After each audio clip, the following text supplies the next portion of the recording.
موجود ہے۔ یہ ہمارے غیر ہم پر اعتراض لگاتے ہیں کہ جناب شیعہ صحابہ کرام کو نہیں مانتے۔ اللہ لعنت کرے اس بے غیرت پر جو نبی کے صحابہ کو نہیں مانتا۔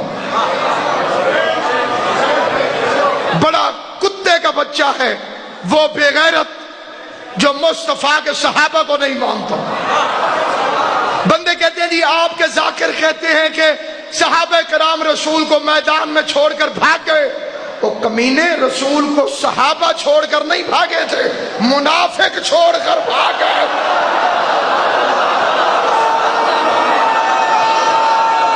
حیدری آخری فکرے میرے گفتگو میری تمام ہو گئی۔ رسول کو چھوڑ کر بھاگنے والے صحابہ نہ تھے، پڑھے لکھے لوگ، منافق تھے وہ۔ جی آپ کہتے ہیں صحابہ نے رسول کا جنازہ نہیں پڑھا، کس نے کہا تم سے؟ صحابہ نے پڑھا۔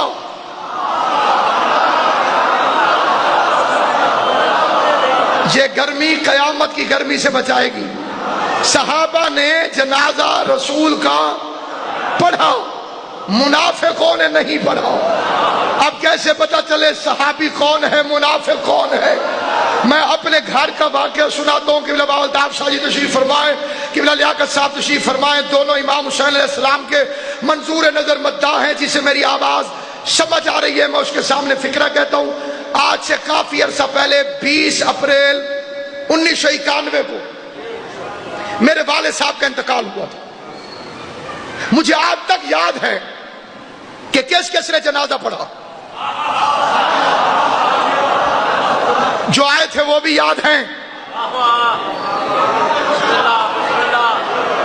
جو نہیں آئے تھے وہ بھی یاد ہے۔ ملتان اور سرگودے کی ثقافت میں فرق نہیں، ہماری ثقافت یہی ہے کہ جو جنازہ پڑھنے آئے اس کا غیرت کا ادھار ہوتا ہے اور شریف ادھار اتارتے ہیں۔ جو نہ آئے اس کا بھی قرضہ ہوتا ہے، اس کا قرضہ بھی اتارا جاتا ہے۔ میں 200 میل دور پھر رہا ہوں، اطلاع آتی ہے فلاں صاحب فوت ہو گئے۔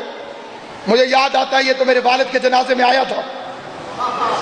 میں اس کے جنازے میں پہنچ جاتا ہوں، سفر بھی نہیں دیکھتا، فاصلہ بھی نہیں دیکھتا، دوری بھی نہیں دیکھتا، اور جس نے میرے باپ کا جنازہ نہیں پڑھا میں گھر بیٹھا رہتا ہوں۔ لاش دروازے سے گزر جاتی ہے، میں جنازے میں نہیں جاتا۔ جس نے نبی کا جنازہ پڑھا تھا علی مدینے سے مدائن گیا۔ جسے سمجھ آئے وہ میرے ساتھ بولے۔ علی مدینے میں تھا، سلمان مدائن میں تھا۔ علی نے فاصلہ نہیں دیکھا، علی نے سفر نہیں دیکھا، کیونکہ اس نے نبی کا جنازہ پڑھا تھا۔ علی نے مدینے سے مدائن جا کر سلمان کا جنازہ پڑھا، اور جس نے نبی کا جنازہ نہیں پڑھا تھا مدینے میں اس کی لاش گلیوں میں کتے گھسیٹ لے رہے ہیں۔